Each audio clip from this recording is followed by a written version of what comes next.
we just said Christianity is dangerous, and you so eloquently on a previous program some time ago pointed out that the Jesus of Islam makes no sense. That's correct. And I would like you to elaborate on that. I mean, isn't it true, and I'll let you elaborate on this, isn't it true that in Islam, Jesus basically just came and said, well, believe in God, believe in the Torah, and that was basically it?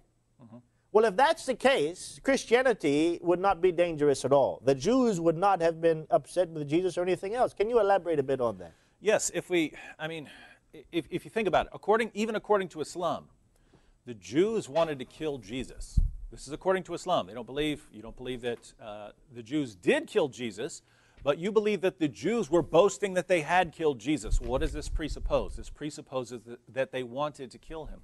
But if you look at the Muslim version of events, what did Jesus do?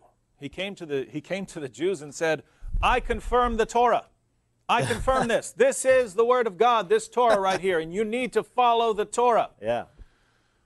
Would the Pharisees have been upset with this? They would have said, amen, amen, Yeah. what a great man, telling the people to observe the Torah. Exactly. That's what they would have said.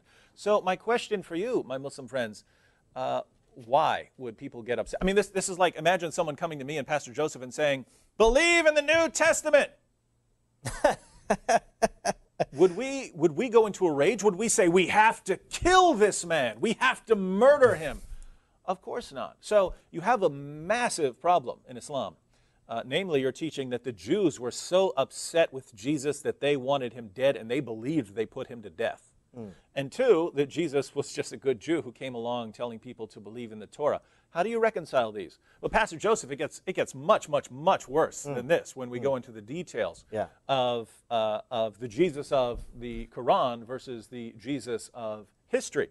We know that Jesus, by the end of his life, people wanted to kill him. So what did he do? He must have done something. We know, according to the Quran, Allah told Jesus that his followers would be superior until the day of resurrection. They'd be superior to the unbelievers until the day of resurrection. But wait, based on what Muslims tell me today, the unbelievers came in and conquered the disciples. The original message of Jesus was lost, and a corrupt version took over. But wait a minute. Didn't Allah know this? Wouldn't Allah know that Christianity is going to be immediately corrupted? It seems he would have to if he's God. So now you're stuck with a problem. You can either say that Allah knows everything. If Allah knows everything, then why would he tell Jesus that his followers are going to be victorious until the day of resurrection? Was he lying to Jesus? Why would Allah lie to Jesus? I know that according to Islam, Allah is the greatest of deceivers, but do you even apply that to the prophets? Like God lies to the prophets? Trust me, Jesus, your followers are going to be victorious until the day of resurrection. But actually, Allah knows that they're going to crumble as soon as the Apostle Paul comes along. But the problems get even bigger than this, Pastor Joseph, because in Islam, you can't put all the blame for the corruption of Christianity on the Apostle Paul. Part of the blame for the corruption of Christianity is on Allah, who tricked the people into believing that Jesus died by crucifixion. The whole religion of Christianity. Yes, Allah tricked them according to Islam. According to Islam, Allah tricked people into believing that Jesus died on the cross for sins. Why do I believe that Jesus died on the cross? Why does Pastor Joseph believe that Jesus died on the cross? Why do billions of people believe that Jesus died on the cross? According to Islam, it's because God deceived us. Why would Allah do that? Wait a minute. Allah does not love the unbelievers. Right. Allah does not love the unbelievers, remember. So do you see why Allah would trick and deceive us? But the problems get worse, Pastor Joseph. Because Allah didn't just deceive the unbelievers, people who rebelled against Jesus. Even Jesus' apostles, his disciples, came to believe that he died on the cross for their sins. We know they went to their deaths proclaiming Jesus' death and resurrection. Where did they get belief? Where did they come by their belief that Jesus died on the cross for sins? Allah tricked even them. So in Islam, you have Jesus' disciples submitting to Allah as disciples. That's what the Quran says. The disciples said, we are followers of Allah. We are Muslims. We bear thou witness that we are Muslims. So they become Muslims, and then Allah even deceives them So now Allah isn't just tricking unbelievers, he's tricking believers and leading them astray and leading them into a corrupt religion. But things get even worse, Pastor Joseph, because Allah promised that he would guard Jesus' followers to the day of resurrection. We saw that, and that his message would be uppermost. Some of the party of the Jews believed, and some disbelieved. And according to the Quran, Allah aided those who believed until they became uppermost over the Jews. But wait a minute. When did Jesus' followers become uppermost, become more powerful than the Jews? There is nothing in history you can point to with Christians becoming uppermost, more powerful than the Jews, until Christianity took over the Roman Empire. But wait a minute, these Christians were proclaiming Jesus' death, resurrection, and deity. So now you have not only Allah starting a false religion by convincing everyone that Jesus died by crucifixion, now he actively engages in aiding and helping people who are proclaiming shirk, proclaiming the deity of Christ, and he helps them become uppermost of the Jews. But why? Why would Allah help people who emphasize and advocate shirk? Why would he help them take over the most powerful empire in the world? And why would he help them become more powerful than Judaism? Why would he do that? Think about this. Why do Pastor Joseph and I believe in Christianity today, according to Islam, according to the Quran?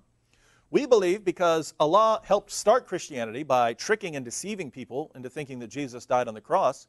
And then once Christianity had been fully corrupted, and people were proclaiming Jesus' death, resurrection, and deity, his divine nature, then Allah helped people who preached that message until they became dominants.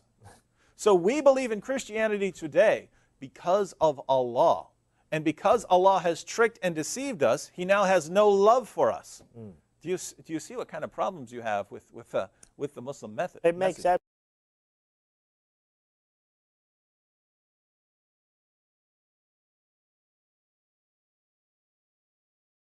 Five-minute closing remarks from our debaters. And David, we can begin with you.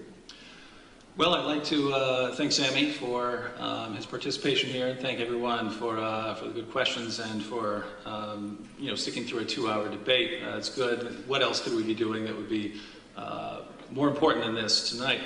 But I think we have two views on the table. There are other alternatives out there, but the positions that are on the table for our consideration tonight, we have two. And according to one, God is perfect in justice, perfect in mercy, and must punish all sin, but is willing to do anything, to whatever it takes, to forgive us. And the solution to retain those perfect attributes is that he voluntarily pays the price for sins. And Muslims have a tremendous problem with this, but again, I mean, think what you'd be willing to do.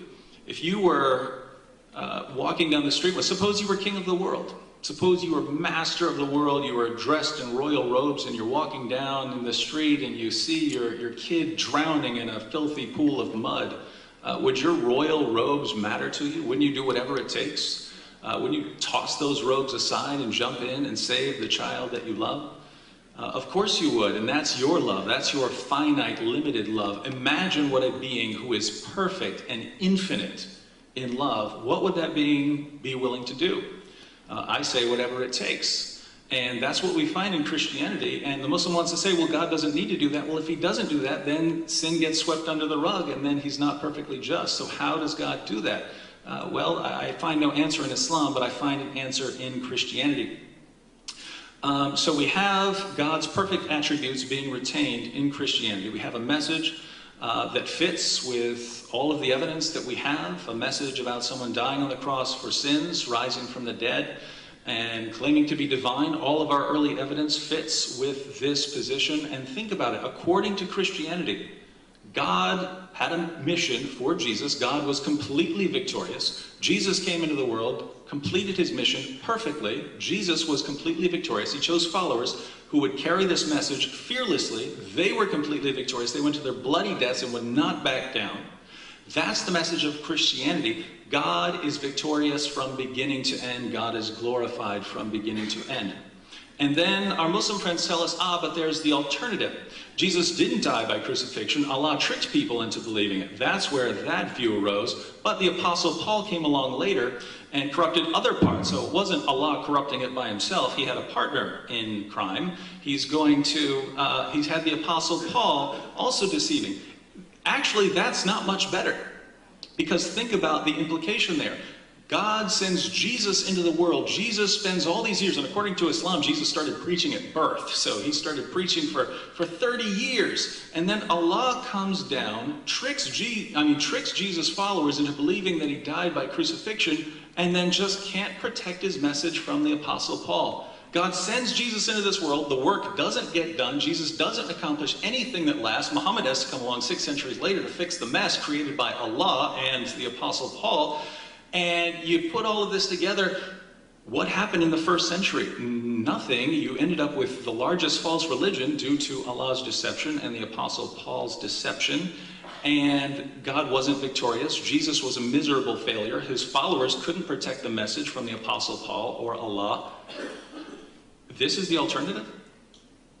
This is the alternative, where we have one view that glorifies God. He's victorious from beginning to end. We have another that portrays Allah, God, as a deceiver, and Jesus as a miserable failure.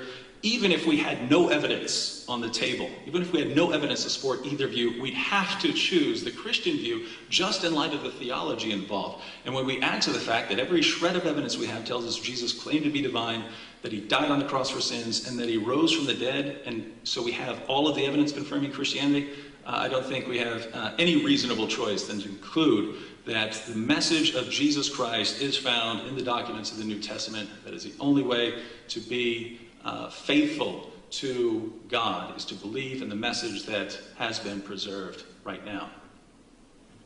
Thank you, David.